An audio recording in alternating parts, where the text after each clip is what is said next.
Hi friends, ഏവർക്കും the C A അനലിസ്റ്റിന്റെ മറ്റൊരു YouTube current affairs സെഷനിലേക്ക് ഹൃദ്യമായ ഹാർദമായ സ്വാഗതം. അപ്പോൾ നമ്മൾ ഇനി ഈ ഒരു സെഷനിൽ ഡിസ്കസ് ചെയ്യാനായിട്ട് പോകുന്നത് നമ്മുടെ കേരള സംസ്ഥാന ചലച്ചിത്ര പുരസ്കാരമാണ്.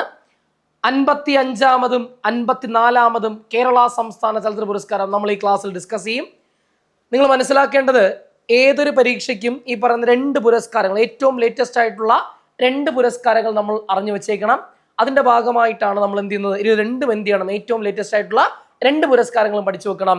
അപ്പോൾ ഇതിന്റെ PDF നോട്ടും മറ്റു കാര്യങ്ങളും ലഭിക്കാൻ വേണ്ടിയിട്ട് നിങ്ങൾ നേരെ എന്ത് ചെയ്യുക, നമ്മുടെ ടെലഗ്രാം ചാനൽ ജോയിൻ ചെയ്യുക. ടെലഗ്രാം ചാനലിന്റെ പേരും ദ സി എ അനലിസ്റ്റും തന്നെയാണ്. അതിന്റെ ലിങ്ക് നമ്മൾ ഡിസ്ക്രിപ്ഷനിൽ കൊടുത്തിട്ടുണ്ട്. നിങ്ങൾ നമ്മുടെ ക്ലാസ്സുകളൊക്കെ നിങ്ങൾക്ക് പ്രയോജനപ്പെടുന്നുണ്ടെങ്കിൽ നിങ്ങളുടെ ഒരു സുഹൃത്തിലൂടെ എന്ത് ചെയ്യുക, സജസ്റ്റ് ചെയ്യുക എന്ന് മാത്രം പറഞ്ഞുകൊണ്ട് നമുക്ക് സ്റ്റാർട്ട് ചെയ്യാം. 55-മത് കേരള സംസ്ഥാന ചലച്ചിത്ര പുരസ്കാരം. ഇതിനകത്ത് ക്ലാസ്സിൽ തുടങ്ങുന്നതിന് മുമ്പ് ഞാൻ പറയുകയാണ്, നിങ്ങൾ പല പല സ്ഥലങ്ങളിൽ ഒരുപാട് പോയിന്റുകൾ കണ്ടേക്കാം. 30-35 പോയിന്റൊക്കെ നിങ്ങൾ കണ്ടേക്കാം. നമ്മൾ അത്രയൊന്നും പറയത്തില്ല, നമുക്ക് ആവശ്യമുള്ളത് മാത്രം. എൻ്റെ ഡിസ്ക്രിപ്ഷൻ തന്നെ ഞാൻ പറഞ്ഞിട്ടുള്ളത്, നമുക്ക് ആവശ്യമുള്ളത് മാത്രം ആവശ്യമായ അളവിൽ പഠിപ്പിക്കുന്നു എന്നാണ്. അപ്പോൾ അതുകൊണ്ട് തന്നെ നമ്മൾ എന്ത് ചെയ്യുന്നില്ല, വാരിക്കോരി ഒന്നും പഠിക്കുന്നില്ല. പരീക്ഷയ്ക്ക് ചോദിക്കുന്ന സാധനം ഇതിനകത്ത് ഉണ്ടാവും, 100% ഉറപ്പ്. നോക്കാം. 55-മത് കേരള സംസ്ഥാന ചലച്ചിത്ര പുരസ്കാരം. 55-മത് കേരള സംസ്ഥാന ചലച്ചിത്ര അവാർഡിൽ മികച്ച ചിത്രമായി തെരഞ്ഞെടുക്കപ്പെട്ടത് ഏത് എന്ന് ചോദിച്ചപ്പോൾ അത് മഞ്ഞുമ്മൽ ബോയ്സ് ആണ്, അല്ലേ? മഞ്ഞുമ്മൽ ബോയ്സ് എൻ്റെ one of the best theatrical experience ആണ് മഞ്ഞുമ്മൽ ബോയ്സ്. സിനിമ കണ്ടവർക്കറിയാം. ഈ പറഞ്ഞ ശ്രീനാഥ് ബാസി എടുത്തുകൊണ്ട് നമ്മുടെ സൗബിൻ ഷാഗർ ഇങ്ങനെ പൊങ്ങി വരുമ്പോഴത്തേന് ആ ഒരു എന്താ പറയാ, ആ ഒരു സോങ് അങ്ങ് പ്ലേസ് ചെയ്യും. ഈ മനിതർ ഉള്ളത് കൊള്ളാം മനിത കാതലല്ല എന്ന് പറഞ്ഞിട്ടുള്ള ആ ഒരു സോങ് അങ്ങ് പ്ലേസ് ചെയ്യും. ഗുനാ സിനിമയിലെ, കമലഹാസന്റെ ഗുനാ സിനിമയിലെ പാട്ടാണത്. ശരിക്കും പറഞ്ഞാൽ ആ പാട്ടാണ് ആ പടത്തിന്റെ ഒരു കോർ എന്ന് പറയുന്ന ആ പാട്ടാണ്, അല്ലേ? ഭയങ്കര രസമായിരുന്നു. ആ ഒരു ഇങ്ങനെ പൊക്കിയെടുത്തോണ്ട് വരുമ്പോൾ ആ പാട്ടങ്ങ് പ്ലേസ് ചെയ്യും. അപ്പോഴേക്കും നമുക്കുണ്ടാവുന്ന ഒരു രോമാഞ്ചിഫിക്കേഷൻ ഉണ്ട്, പറഞ്ഞറിയിക്കാൻ പറ്റത്തില്ല. ഞാൻ തൃശ്ശൂർ രാഗം തിയേറ്ററിൽ ഇരുന്നിട്ടാ ഞാൻ ആ പടം കാണുന്നത്. ഭയങ്കര എക്സ്പീരിയൻസ് ആയിരുന്നു. ഒരു ഹൗസ്ഫുൾ തിയേറ്ററിൽ നിന്നുകൊണ്ടാണ് ആ പടം കാണുന്നത്. ഗംഭീര റെസ്പോൺസ് ആയിരുന്നു. ആ പടത്തിന്റെ ഏറ്റവും വലിയ വിജയം എന്ന് പറയുന്നത് ഒരു ലവ് ആന്തമായിരുന്നല്ലോ, ഒരു പ്രണയഗാനമായിരുന്നല്ലോ അത്. അതിനെ നേരെ ഒരു ഫ്രണ്ട്ഷിപ്പ് ആന്തമായിട്ട് കൺവേർട്ട് ചെയ്താണ് ആ പടത്തിന്റെ ഏറ്റവും വലിയ വിജയം എന്ന് പറയുന്നത്. അത് ക്ലിക്ക് ആവുകയും ചെയ്തു. അപ്പം മികച്ച ചിത്രം മഞ്ഞുമൽ ബോയ്സ്, സംവിധാനം ചിദംബരമാണ്. ഇനി മികച്ച 2-മത്തെ ചിത്രമായി തിരഞ്ഞെടുക്കപ്പെട്ടത് ഏത് എന്ന് ചോദിച്ചപ്പോൾ ഏതാണ്, അത് ഫെമിനിച്ചി ഫാത്തിമയാണ്. സംവിധാനം ഫാസിൽ മുഹമ്മദ്. അപ്പോൾ ഫാസിൽ മുഹമ്മദ് സംവിധാനം ചെയ്ത ഫെമിനിച്ചി ഫാത്തിമ എന്ന് പറയപ്പെടുന്ന ചിത്രമാണ് മികച്ച 2-മത്തെ ചിത്രമായി തിരഞ്ഞെടുക്കപ്പെടുന്നത്. ഇനി മികച്ച ജനപ്രിയ ചിത്രം. മികച്ച ജനപ്രിയ ചിത്രമായി തിരഞ്ഞെടുക്കപ്പെടുന്നത് പ്രേമലു ആണ്. സംവിധാനം ഗിരീഷ് AD. അപ്പൊ ഗിരീഷ് AD സംവിധാനം ചെയ്ത പ്രേമലു എന്ന് പറയപ്പെടുന്ന സിനിമയാണ് മികച്ച ജനപ്രിയ ചിത്രമായി തിരഞ്ഞെടുക്കപ്പെടുന്നത്. ഈ പ്രേമലു സിനിമയ്ക്ക് കിട്ടിയ ഒരു ഹൈപ്പ് ആണ് ആര്, നമ്മുടെ മമിത ബൈജുവിന് കിട്ടിയത്. മമിത ബൈജുവിന് വലിയൊരു ക്യാൻവാസ് തുറക്കപ്പെട്ട സിനിമയാണ് പ്രേമലു എന്ന് പറയുന്നത്. നസ്ലിന് നേരത്തെ സ്റ്റാർ ആണ്, പക്ഷെ മമിത ബൈജുവിന് വലിയൊരു എൻട്രി കിട്ടിയത്, സൗത്ത് ഇന്ത്യൻ സ്റ്റാർ ആയിട്ട് തന്നെ മമിത ഇപ്പൊ മാറിയത് ഈ ഒരൊറ്റ പടത്തിന്റെ വിജയത്തോട് കൂടിയിട്ടാണ്, അല്ലേ? അപ്പോൾ പ്രേമലുവും അതുപോലെ തന്നെ ഫെമിനിച്ചി ഫാത്തിമയെ നിങ്ങൾക്ക് അവിടെ കാണാം. ദെൻ മികച്ച നടൻ, yes, the megastar Mammookka for the movie Bramayugam, അല്ലേ? ഭ്രമയുഗം എന്ന് പറയുന്ന സിനിമയിലെ പെർഫോമൻസിന് നമ്മുടെ സ്വന്തം മമ്മൂക്ക മികച്ച നടനായി തിരഞ്ഞെടുക്കപ്പെടുന്നു. എൻ്റെ പ്രിയപ്പെട്ട സുഹൃത്തുക്കളെ, അതിനകത്തൊരു സീനുണ്ട്, മമ്മൂട്ടിയുടെ ഇൻട്രൊഡക്ഷൻ, കൊടുമൻ പോറ്റീനെ ഇൻട്രോ കാണിക്കുന്ന ഒരു സീനുണ്ട്. ക്യാമറ ആംഗിൾ ഇങ്ങനെ പൊക്കിയെടുത്തുകൊണ്ട് മമ്മൂട്ടി, ഈ പറയുന്ന റിസറേഷൻ്റെ മകൻ, പേര് മറന്നുപോയി പെട്ടെന്ന്, അപ്പം ആ അശോകന്റെ മോളിൽ കൂടെ ഇങ്ങനെ ക്യാമറ കൊണ്ടുപോയി കൊടുമൻ പോറ്റിയുടെ ആ ഒരു ഇൻട്രോ കാണിക്കുന്ന ഒരു സീൻ ഉണ്ടായിരുന്നു. ഒന്നും പറയാനില്ല, ഇങ്ങനെ ചാരിയിരുന്ന് വെറ്റില ചില മുറുക്കുന്ന കൊടുമൻ പോറ്റി. യെസ്, ഇതാണ് ആ ഒരു ഇൻട്രോ സീന്. ആ പടം എന്താ പറയാനായിട്ട്, ഒന്നും പറയാനില്ല, ഗംഭീര പെർഫോമൻസ് ആണ്. ഈ ഒരു പടത്തിന്റെ ഇതുകൊണ്ട് തന്നെ മമ്മൂക്കയ്ക്ക് വേറെ ലെവലിലോട്ട് മാറി എന്നുള്ളതാണ്. മമ്മൂക്കയെ ഓസ്കാർ വേദിയിലേക്ക് ക്ഷണിക്കുന്നുണ്ട്. അതുപോലെ തന്നെ പല ഫിലിം ഇൻസ്റ്റിറ്റ്യൂട്ടുകളിലും പഠന വിഷയമാണ് മമ്മൂക്കയുടെ ഈ സിനിമ എന്ന് പറയുന്നത്, ഭ്രമയുഗം സിനിമ, അല്ലേ? അപ്പം മികച്ച നടൻ Mammootty four the movie Bramayugam. മികച്ച നടി ആര് എന്ന് ചോദിച്ചാൽ പറഞ്ഞത് ഷംല ഹംസ, ചിത്രം ഫെമിനിച്ചി ഫാത്തിമ. അപ്പം മികച്ച നടി ആര് എന്ന് ചോദിച്ചപ്പോൾ ആരാണ്, അത് ഷംല ഹംസയാണ്. ഷംല ഹംസയാണ്, ചിത്രത്തിന്റെ പേര് ഫെമിനിച്ചി ഫാത്തിമ.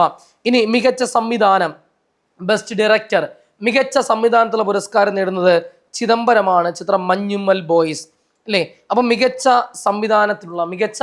സംവിധാനത്തിലുള്ള പുരസ്കാരം നേടിയത് ആര് എന്ന് ചോദിച്ചപ്പോൾ ആരാണ്, അത് ചിദംബരമാണ്. ചിത്രത്തിന്റെ പേര് മഞ്ഞുമ്മൽ ബോയ്സ്. ഇദ്ദേഹമാണ് ചിദംബരം. മഞ്ഞുമ്മൽ ബോയ്സിന്റെ സംവിധായകൻ. മികച്ച സംവിധായക പ്രതിഭയ്ക്കുള്ള പുരസ്കാരം ഏറ്റുവാങ്ങുന്നു. ഇനി മികച്ച നവാഗത സംവിധാനം അഥവാ ഡെബ്യൂ ഡയറക്ടർ, മികച്ച നവാഗത സംവിധാനം അഥവാ ഡെബ്യൂ ഡയറക്ടറുള്ള പുരസ്കാരം നേടുന്നു ഫാസിൽ മുഹമ്മദ്, ചിത്രം ഫെമിനിച്ച് ഫാത്തിമ. ഈ നവാഗത സംവിധാനം എന്ന് പറയുമ്പോഴേക്കും അത് സംഭവം വേറെ ഒന്നും അല്ലടാ. അതായത് ഒരു ആദ്യമായിട്ട് സിനിമ എടുത്ത ഒരു 10 പേരെടുക്കുക. അപ്പൊ 2024 ആദ്യമായിട്ട് ഒരാൾ സിനിമ എടുത്തു. ആ ആദ്യ സിനിമയിൽ തന്നെ മികച്ച സംവിധായകൻ, അതിൽ മികച്ച സംവിധായകൻ തിരഞ്ഞെടുക്കപ്പെടുന്നതാണ് നവാഗത സംവിധാനം എന്ന് പറയുന്നത്. അപ്പൊ മികച്ച നവാഗത സംവിധാനത്തിലുള്ള പുരസ്കാരം നേടുന്നു ഫാസിൽ മുഹമ്മദ്, ചിത്രം ഫെമിനിച്ച് ഫാത്തിമ. യെസ്, ഷംല ഹംസ, മികച്ച നടി ഷംല ഹംസ, ചിത്രം ഫെമിനിച്ച് ഫാത്തിമ. ഇനി മികച്ച സ്വഭാവ നടൻ ആര് എന്ന് ചോദിച്ചു കഴിഞ്ഞാൽ മികച്ച സ്വഭാവ നടൻ സൗബിൻ ഷാഹിർ ആണ്, ചിത്രം മഞ്ഞുമൽ ബോയ്സ്. 2 പേരുണ്ട്. ഒന്ന് സൗബിൻ ഷാഹിർ, മഞ്ഞുമൽ ബോയ്സിലെ പെർഫോമൻസിന് സൗബിൻ ഷാഹിറും ഭ്രമയുഗത്തിലെ പെർഫോമൻസിന് സിദ്ധാർത്ഥ് ഭരതനും മികച്ച സ്വഭാവ നടന്മാരായി തിരഞ്ഞെടുക്കപ്പെടുന്നു. അപ്പോൾ മികച്ച സ്വഭാവ നടന്മാരായി തിരഞ്ഞെടുക്കപ്പെടുന്ന 2 പേരാണ്. ഒന്ന് സൗബിൻ ഷാഹിറാണ്, ചിത്രത്തിന്റെ പേര് മഞ്ഞുമൽ ബോയ്സും. അതുപോലെ തന്നെ സിദ്ധാർത്ഥ് ഭരതനുമാണ്, ചിത്രത്തിന്റെ പേര് ഭ്രമയുഗമാണ്. ഇനി മികച്ച സ്വഭാവ നടി, മികച്ച സ്വഭാവ നടി ആരാണെന്ന് ചോദിച്ചാൽ പറഞ്ഞത് നടന്ന സംഭവം എന്ന സിനിമയിലെ പെർഫോമൻസിന് ലിജോ മോൾ ജോസ് ആണ്, ലിജോ മോൾ ജോസ്. യെസ്, നമ്മുടെ സ്വഭാവ നടന്മാർ 2 പേര്. യെസ്, ഈ പറയുന്ന സിദ്ധാർത്ഥ് ഭരതൻ KP ലളിതയുടെ മകനാണ്. സിദ്ധാർത്ഥ് ഭരതനും അതുപോലെ തന്നെ സൗബിൻ ഷാഹിറുമാണ്. പിന്നെ നടന്ന സംഭവത്തിലെ പെർഫോമൻസിന് സ്വഭാവ നടിയായിട്ട് ഈ പറയുന്ന ലിജോ മോൾ ജോസും തിരഞ്ഞെടുക്കപ്പെടുന്നു.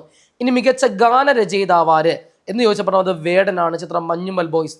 ഒരുപാട് വിമർശന വിധേയമാക്കപ്പെട്ടു അല്ലേ. ഇത് വേടന് കൊടുത്തതിന്റെ പേരിൽ ഒരു വിഭാഗം ആൾക്കാർ വലിയ രീതിയിലുള്ള വിമർശനം ഉയർത്തുന്നുണ്ട് ഒരു ഭാഗത്ത്. അപ്പൊ വേടനാണ് മഞ്ഞുമൽ ബോയ്സിനെ ഗാനരചനയ്ക്ക് വേടൻ മികച്ച ഗാനരചയിതാവുള്ള പുരസ്കാരം ഏറ്റുവാങ്ങുന്നു. വേടന്റെ ശരിക്കുള്ള പേര് ഹിരൺ ദാസ് മുരളി എന്നാണ്, ഹിരൺ ദാസ് മുരളി. അപ്പൊ വേടന്റെ ശരിക്കുള്ള പേരെന്ത് എന്ന് ചോദിച്ചപ്പോൾ എന്താണ് അത്? ഹിരൺ ദാസ് മുരളി. വേടന്റെ ശരിക്കുള്ള പേര് ഹിരൺ ദാസ് മുരളി എന്നാണ്, ഹിരൺ ദാസ് മുരളി എന്നാണെന്ന് കാര്യം ഓർക്കുക. ഇനി മികച്ച സംഗീത സംവിധാനം, മികച്ച സംഗീത സംവിധാനം അഥവാ ബെസ്റ്റ് മ്യൂസിക് ഡയറക്ടർ, മികച്ച സംഗീത സംവിധാനം അഥവാ ബെസ്റ്റ് മ്യൂസിക് ഡയറക്ടറുള്ള പുരസ്കാരം നേടുന്നു സുഷിൻ ശ്യാമാണ്, സുഷിൻ ശ്യാമാണ്, സുഷിൻ ശ്യാമാണ്. ചിത്രത്തിന്റെ പേര് ബൊഗെയിൻ വില്ല, ബൊഗെയിൻ വില്ല. ബൊഗെയിൻ വില്ല എന്ന് പറയുന്ന ചിത്രത്തിലെ പെർഫോമൻസിന്, ഗാനങ്ങൾക്ക്, സംഗീത സംവിധാനത്തിന് സുഷിൻ ശ്യാം മികച്ച സംഗീത സംവിധാനത്തിലുള്ള പുരസ്കാരം ഏറ്റുവാങ്ങുന്നു. ഇനി മികച്ച ഗായകനാര് എന്ന് ചോദിച്ചു കഴിഞ്ഞാൽ അത് KS ഹരിശങ്കറും മികച്ച ഗായിക സെബാ ടോമിയുമാണ്. അപ്പൊ മികച്ച ഗായകൻ KS ഹരിശങ്കർ, മികച്ച ഗായിക സെബാ ടോമി. നോക്കാം നമുക്ക്. യെസ്, ലിജോ മോൾ ജോസ് സ്വഭാവ നടി, ദെൻ വേടൻ മികച്ച ഗാനരചയിതാവ്, ശരിക്കുള്ള പേര് ഹിരൺ ദാസ് മുരളി എന്നാണ്. ദെൻ അടുത്തത് മികച്ച തിരക്കഥ. നമുക്കറിയാം തിരക്കഥയ്ക്കകത്ത് 2 കാറ്റഗറി ഉണ്ട്, ഒറിജിനലും അതുപോലെ തന്നെ അവലംബിതം അഥവാ അഡാപ്റ്റഡ്. എന്താണ് ഒറിജിനലും അഡാപ്റ്റഡ് എന്നുള്ള വ്യത്യാസം? എന്താണ് ഒറിജിനൽ സ്ക്രീൻ പ്ലേ? എൻ്റെ മനസ്സിൽ ഒരു കഥയുണ്ട്, ആ കഥ എനിക്ക് സിനിമയാക്കിയാൽ കൊള്ളാമെന്നുണ്ട്. അപ്പം ഞാൻ എന്ത് ചെയ്യും? ആ കഥയെ ബേസ് ചെയ്ത് ഞാനൊരു തിരക്കഥ ഉണ്ടാക്കും, ആ തിരക്കഥ വെച്ച് ഞാൻ സിനിമ എടുക്കും. ആത്യന്തികമായി എൻ്റെ മനസ്സിൽ ഉരുത്തിരിഞ്ഞ കഥയാണ്, അതാണ് ഒറിജിനൽ. ഇനി എന്താണ് അഡാപ്റ്റഡ് എന്ന് പറയുന്നത്? MT വാസുദേവൻ നായരുടെ ഒരു നോവൽ ഞാൻ വായിക്കാനിടയായി. ആ നോവൽ എനിക്ക് വളരെയധികം ഇഷ്ടപ്പെട്ടു, എനിക്കതിനെ സിനിമയാക്കിയാൽ കൊള്ളാമെന്നുണ്ട്. അപ്പം ഞാൻ എന്ത് ചെയ്യും? ഞാൻ പോയിട്ട് MTയുടെ സമ്മതത്തോടു കൂടി അതിൻ്റെ റൈറ്റ്സ് മേടിച്ചിട്ട്, ആ കൃതിയുടെ റൈറ്റ്സ് മേടിച്ചിട്ട്, നോവലിൻ്റെ റൈറ്റ്സ് മേടിച്ചിട്ട് അതിനെ ബേസ് ചെയ്ത് ഞാനൊരു തിരക്കഥ ഉണ്ടാക്കും, അതിനെ വെച്ച് ഞാൻ സിനിമ എടുക്കും. ആത്യന്തികമായി എൻ്റെ മനസ്സിൽ ഉരുത്തിരിഞ്ഞതല്ല, MT വാസുദേവൻ അവർ കഷ്ടപ്പെട്ട് ബുദ്ധിമുട്ട് എഴുതി വെച്ചാണ് ഞാൻ പോയിട്ട് അഡാപ്റ്റ് ചെയ്ത്. അതാണ് അഡാപ്റ്റഡ് സ്ക്രീൻ പ്ലേ, അതാണ് അഡാപ്റ്റഡ് സ്ക്രീൻ പ്ലേ എന്ന് പറയുന്നത്. അപ്പോൾ ഇവിടെ ഏറ്റവും ബെസ്റ്റ് എക്സാമ്പിൾ ആടുജീവിതം. ആടുജീവിതം എന്ന് പറയുന്നത് ബെന്യാമിൻ്റെ നോവലാണ്. ആ ബെന്യാമിൻ നോവലിനെ ബ്ലസ്സി പോയിട്ട് ചോദിച്ചിട്ട് എന്ത് ചെയ്യാണ്? ആ ബ്ലസ്സി പോയിട്ട് ബെന്യാമിനോട് ചോദിച്ച് അതിൻ്റെ സമ്മതത്തോടു കൂടി റൈറ്റ്സ് മേടിച്ച് അതിനെ ബേസ് തിരക്കഥ ഉണ്ടാക്കി. അതാണ് ആടുജീവിതം. യെസ്. അടുത്തത് ഇവിടെ മികച്ച തിരക്കഥ ഒറിജിനൽ കാറ്റഗറിയിൽ തിരഞ്ഞെടുക്കപ്പെടുന്നത് മഞ്ഞുമൽ ബോയ്സ് ആണ്.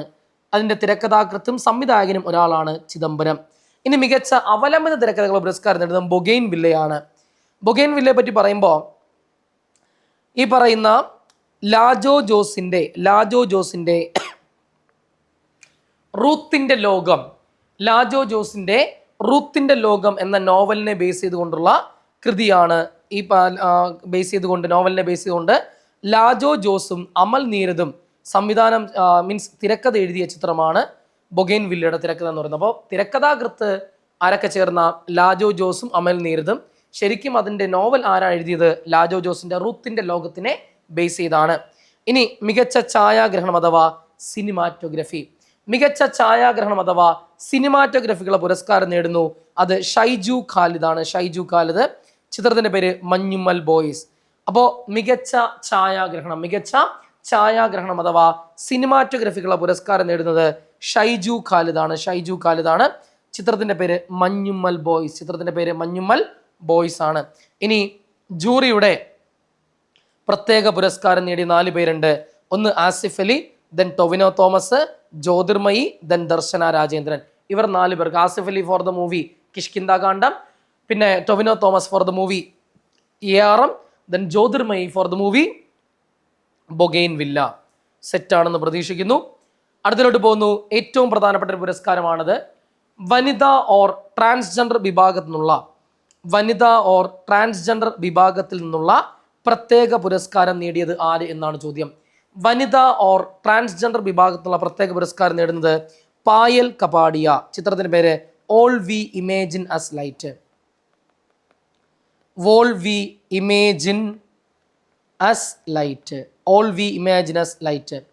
അപ്പൊ കേൾക്കണേ. അപ്പൊ വനിത ഓർ ട്രാൻസ്ജെൻഡർ വിഭാഗത്തിലുള്ള പ്രത്യേക പുരസ്കാരം നേടുന്നത് പായൽ കപാഡിയാണ്. ചിത്രത്തിന്റെ പേര് all we imagine as light എന്ന് പറയുന്ന ചിത്രത്തിന്, അല്ലെങ്കിൽ പായൽ കപാഡിക്ക് ലഭിക്കുന്നു. അതിൽ ഈ പറയുന്ന ഓൾ വി ഇമേജിനസ് ലൈറ്റിന്റെ സംവിധായകയാണ് പായൽ കപാഡിയ, ഡയറക്ടറാണ് പായൽ കപാഡിയ.